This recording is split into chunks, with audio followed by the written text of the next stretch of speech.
L'invité café. Notre invité café de ce 19 octobre, quel nouveau cap pour la Ligue d'athlétisme de la Guyane? Nous en parlons avec le président fraîchement élu, Jean-Victor Castor. Bonjour Jean-Victor Castor. Bonjour tout le monde. Bonjour. Président de la Ligue d'athlétisme de la Guyane. Alors, élu donc tout de suite la question et puis on n'en parle plus. Promis. Est-ce un tremplin pour vous pour atteindre d'autres objectifs politiques notamment? Alors, pour être très clair, ce n'est pas aujourd'hui qu'on m'a sollicité pour être président de la Ligue. Ça s'est déjà passé il y a plusieurs années. Aujourd'hui, on a une situation paradoxale. On a de très très bons résultats au niveau de la Ligue. Et on a une institution qui s'est effondrée. Comme je disais sur d'autres médias, chacun a ses raisons. Je vous pose la question parce que l'on sait que le sport a souvent servi d'ascenseur en ce sens. Par contre, je ne suis pas sûr qu'on ait posé la question aux autres. Voilà. Aux autres. Aux personnes qui avaient une casquette politique et qui aussi... Donc ce n'est pas votre stratégie Non, pas du tout. Bon, moi, il y a une situation de crise, il fallait réagir. Il y a 2 ans à assumer, parce qu'en fait, ça s'est passé à mi-mandat, quoi. Donc, voilà, je n'ai pas dit non. Évidemment. Comme j'ai un peu de temps. Alors justement, est-ce que ce parcours-là, dans ce sens-là, c'est-à-dire passer de politique à l'associatif, ne vous ferme pas justement les portes de ce que vous auriez voulu faire Je croyais que c'était terminé. C'est lui qui a continué. Non, mais on est un peu en plein dedans. Dans votre action, dans votre démarche. Là, je suis là en tant que président de la Ligue, fraîchement élu. Nous avons une assemblée générale le 18. Vous avez vu les résultats de l'athlétisme depuis à peu près 30 ans. Il y a des personnes qui s'engagent comme dans d'autres disciplines sportives tous les jours, tous les soirs. D'ailleurs, c'est ce que je faisais. Moi, je fais 13 heures. Chaque semaine, je suis à côté de gamins. 13 heures entraînées. Pourtant, j'avais des activités par ailleurs. Donc, ma présence dans le milieu de l'athlétisme n'est pas liée à quelque chose de conjoncturel, quoi. Donc, il faut arrêter un peu. Alors, ce que vous avez fait par ailleurs en tant que manager politique, on va dire, dans le parti que vous dirigez, on a reconnu à un moment votre sens de la conciliation, de rassembler les tendances. Est-ce que c'est la bonne recette pour mettre fin à la crise dans la Ligue d'athlétisme? Alors, moi, je ne suis pas certain qu'il y ait des rivalités ou des problèmes ni dans mon organisation, ni au niveau de la Ligue d'athlétisme. Je veux simplement dire qu'aujourd'hui, il y a des choses qui sont évidentes. La Ligue d'athlétisme, c'est à peu près, on va dire, 1000 licenciés. Donc, on est très en deçà par rapport à la population guyanaise. On a une implantation qui malheureusement n'arrive pas à prendre... à mûrir, à prendre essor dans les communes de l'intérieur. Bon, c'est lié aussi à la situation du pays, c'est pas évident. Et malgré ça, on a des résultats extraordinaires. Pourquoi ? Parce que vous avez des cadres techniques en Guyane dans l'athlétisme depuis 30 ans qui arrivent en entraînant des athlètes en Guyane à avoir des résultats à l'échelle internationale. Donc c'est ça qu'il faut prendre en compte. Aujourd'hui, vous avez sur l'ensemble des sportifs, ce sont les éléments qui sont les éléments, on va dire, gouvernementaux.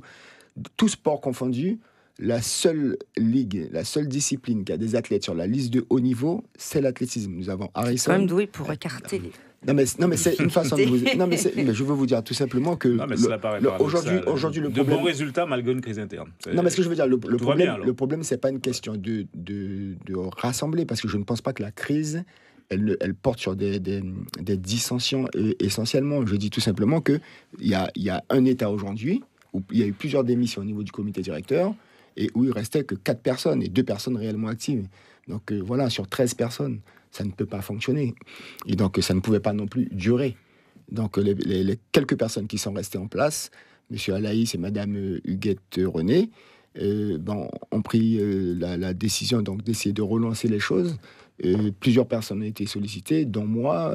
Puis voilà. La cohésion, la sérénité sont aujourd'hui de retour au sein de la Ligue. Pour moi, il n'y a pas de rivalité. Il y a simplement... je ne parle pas de rivalité, de sérénité. Voilà. Oui, en tous les cas, de toutes les façons, il faut faire appel aux ressources. En Guyane, aujourd'hui, quand on a fait l'inventaire des ressources que nous avons dans le milieu de l'athlétisme, tant au niveau des compétences techniques, au niveau des compétences administratives, pour s'occuper des finances, puisqu'il y a un aspect important pour avoir les recettes, pour pouvoir mettre en œuvre donc la politique qui va être définie.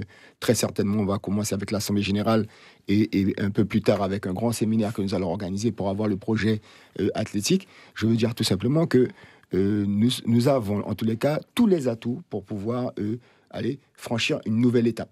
Parce qu'il faut être conscient d'une chose, c'est que malgré les difficultés, tous les présidents et tous les comités qui ont précédé ont travaillé pour que l'athlétisme progresse. Après, c'est jamais évident. On peut toujours établir des objectifs.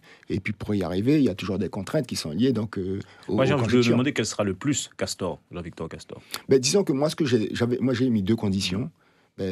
Éviter que, justement, par défaut de projet clairement défini, des objectifs clairement définis, que l'on parte sur, vous savez, je sais pas moi, je vous donne un exemple très concret sur les questions de comment on fait les sélections. C'est normal qu'il y ait des... Voilà, tout le monde n'est pas forcément d'accord. Donc, il faut établir des grilles qui sont claires pour tout le monde et de façon à ce que quand la sélection soit établie, voilà, que les choses se fassent. Il faut éviter aussi que des structures interviennent là où elles ne doivent pas intervenir. Mais ça, c'est un lieu commun dans toutes les ligues. C'est pas exceptionnel par rapport à la Guyane. Plus de rigueur, plus d'attention dans l'organisation des choses. Moi, je pense qu'il faut qu'il y ait de la transparence, il faut que le projet soit établi. Et cette feuille de route-là, une fois qu'elle est claire et qu'elle a été, qu'elle a reçu l'accord de tous, après, on fait les évaluations à tous les 3 mois, et puis voilà, les choses iront bien. Malik Ataï ? Oui, Jean-Victor Castor, vous prenez donc, vous faites redémarrer ce train. Est-ce qu'à l'avenir, on va pouvoir avoir des compétitions comme dans les années 80, avec du monde, des athlètes, des jeunes et des performants, des athlètes confirmés? Alors, les performances, les performances, elles sont là. Elles sont constantes. Après, c'est vrai, vous parlez certainement des Jeux de Guyane. Moi, je suis plutôt je pense que ce qu'il faut faire aujourd'hui, c'est rendre notre discipline attractive. Attractive pour les athlètes, parce que malheureusement, vous voyez les compétitions, il y a très peu de spectateurs, voilà. Donc, il ne faut pas non plus que les officiels, quand ils quittent la maison, que ce soit un calvaire ou voilà, si elles ne pas calé, etc., aller en bas sur les choses. Il faut trouver donc le moyen pour. Et puis les parents, voilà, que ce soit vraiment un moment de plaisir, voilà, de plaisir à accompagner les enfants, etc. Ce qui se fait avec les petits. Et on a des recettes parce qu'on arrive, certains clubs ont réussi des manifestations extraordinaires. Donc il faut prendre les bonnes recettes. Et donc c'est à tout ça qu'on va essayer de s'attacher. On va dire le fil rouge, c'est rendre cette discipline plus attractive, parce que je rappelle quand même que l'athlétisme, c'est le sport de base. C'est apprendre à courir, donc c'est apprendre à sauter et c'est apprendre à lancer. C'est-à-dire, c'est donner à un gamin tous les éléments de la motricité. Vous prenez M. Hamilton qui fait de la Formule 1, il court, il apprend à courir. Et pourtant, il est assis dans son petit cockpit, là, je ne sais pas si on dit cockpit de sa Formule 1, là. Et voilà. Donc, tous les sportifs de haut niveau ont compris que l'athlétisme, enfin, les aspects de la motricité qu'on apprend, c'est la base. Donc, il faut, et c'est ce que nous allons nous atteler à faire aussi, il faut vendre ça. Il faut faire comprendre aux institutions, il faut faire comprendre aussi donc, aux autres disciplines qu'on a tout intérêt, et aux parents surtout, faites vos enfants, et c'est un appel que je fais aussi, inscrivez vos enfants dans les clubs d'athlétisme.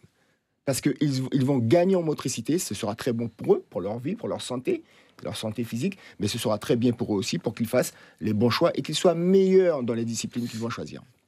Voilà donc remotiver les cadres et les bénévoles, booster les adhésions, rendre la discipline beaucoup plus attractive. Voilà pour quelques pour vous journalistes de la politique. Même pour vous journalistes, venir dans un stade où il n'y a pas grand monde, où c'est un peu long, où c'est pas dynamique, c'est pas motivant. Voilà.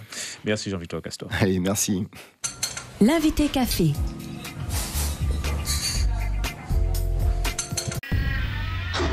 Suivez l'info sur Guyana Première, télé, radio et Internet.